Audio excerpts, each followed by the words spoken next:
Apakah dalam kehidupan kita senantiasa membawa kemuliaan bagi Allah? Kita juga merespon kehidupan bahwa kita akan mati, tetapi mati kita untuk Tuhan.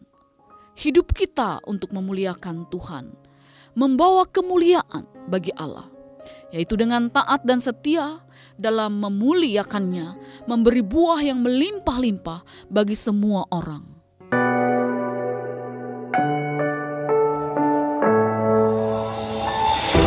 I'm falling, tell me why I'm falling.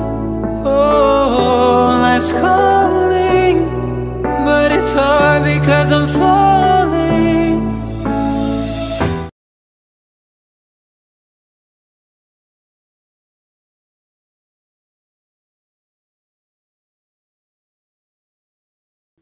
Salam Bapak Ibu Saudaraku yang kekasih dalam Tuhan.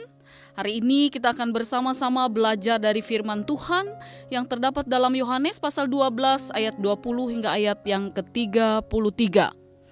Dengan judul Yesus memberitakan kematiannya. Saudaraku yang kekasih dalam Tuhan Yesus Kristus, keinginan orang-orang Yunani untuk berjumpa dengan Yesus pada hari-hari menjelang hari raya Paskah orang Yahudi, itu menjadi suatu kesempatan bagi Yesus untuk berbicara tentang saatnya. Hidup di dunia ini bersifat sementara dan fana. Apakah ada di antara kita yang tidak akan mati? Tentu kita semua menyadari bahwa kita semua akan mati. Walaupun banyak juga orang tidak suka berbicara tentang kematian. Dan ada juga yang mempersiapkan kematiannya dengan baik. Bapak Ibu Saudara, Yesus tidak menyembunyikan kematiannya. Dia tahu bahwa dia akan mati. Dan dia juga tahu bahwa kematiannya untuk menyelamatkan dunia. Kematian bagi Yesus adalah kemuliaan. Karena Yesus menyelesaikan tugas perutusannya untuk menyelamatkan manusia atau dunia. Kematiannya telah menghasilkan buah yang berlimpah, yaitu buah keselamatan.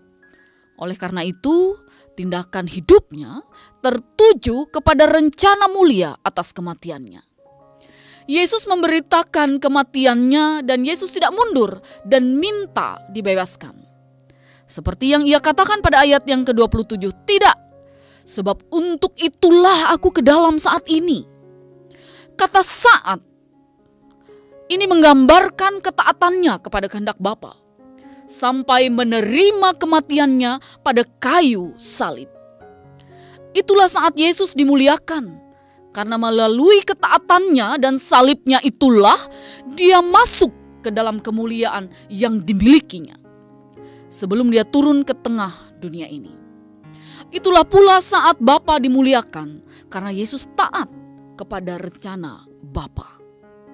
Bapak Ibu Saudaraku yang kekasih dalam Tuhan Yesus Kristus. Kematian Yesus Kristus di kayu salib atau salib ini ingin menyingkapkan yang pertama bahwa kepedulian Allah kepada orang-orang berdosa. Ia memanggil kita untuk bertobat. Yang kedua, kematian Yesus Kristus di kayu salib atau salib Yesus menyingkapkan yang pertama adalah kepedulian Allah kepada orang-orang berdosa. Ia memanggil kita untuk bertobat. Yang kedua, kematian Yesus Kristus di kayu salib menyingkapkan ngerinya dosa. Mengapa kita tidak menghasilkan buah? Karena tidak mau mematikan dosa kita, melepaskan diri kita dari perhambaan dosa. Yang ketiga, bahwa menyingkapkan kasih Allah atau karya keselamatan Allah yang sempurna bagi orang-orang yang berdosa. Sehingga muncul pertanyaan dalam benak kita, apa makna dan manfaat kematian Kristus bagiku, bagi kita, keluargaku, jemaatku, gerejaku, bangsaku, bahkan bagi umat manusia di dunia ini? Salib Yesus Kristus adalah pengorbanan yang menyelamatkan dan mendatangkan penebusan bagi setiap orang yang berdosa supaya memperoleh keselamatan. Salib Yesus Kristus menyatakan pembebasan. Kita memperoleh hidup yang kekal, sehingga dengan demikian kita tidak takut terhadap kematian. Seperti yang saya katakan di awal tadi, ada banyak orang yang tidak suka berbicara tentang kematian. Dan sebenarnya kita sadar bahwa hal itu akan terjadi juga atas diri kita dan tidak mungkin kita hindari. Karena memang hidup di dunia ini bersifat sementara dan fana. Hidup kita secara jasmani segera berakhir, namun kita harus memiliki keyakinan bahwa hidup kekal Tuhan sediakan, dan ini ingin mengatakan kepada kita bahwa masa depan kita sudah diselamatkan. Kalau demikian, bagaimana kita mau memaknai sengsara dan kematian Kristus dalam kehidupan kita? Yang pertama adalah dampak dan peristiwa ini atau kematian Yesus ini tidak mesti bersifat instan. Berupa lenyapnya alam, sekejap segala sengsara, penyakit dan dosa kita lenyap. Kita masih akan ditimpa macam-macam kesengsaraan dan derita, termasuk sakit penyakit, bahkan juga maut. Tetapi di tengah semuanya itu Tuhan terus berkarya, bahkan berjuang untuk mendampingi, menolong, menyembuhkan, memulihkan, dan menyelamatkan kita. Mampukah kita menghayati pengorbanan Kristus dalam hidup kita?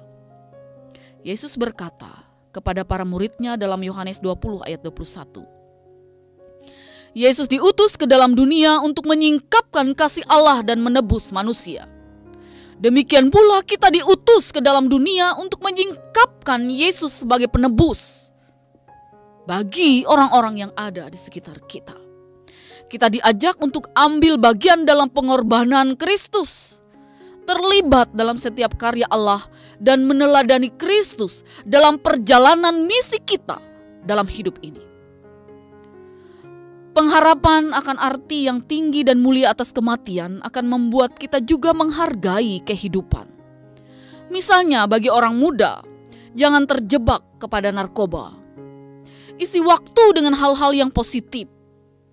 Bagi kita semua, kita setia dengan tugas dan pekerjaan kita dalam profesi kita masing-masing. Dan di minggu sengsara yang ke-6 ini, mata kita kembali terarah kepada Dia yang taat dan tekun memikul salib sampai kematian. Karena penghargaannya atas kematian. Itu sebabnya Ia pun setia melaksanakan kehendak Allah dalam hidupnya sebagai respon atas penghargaannya terhadap kematian. Apakah dalam kehidupan kita senantiasa membawa kemuliaan bagi Allah?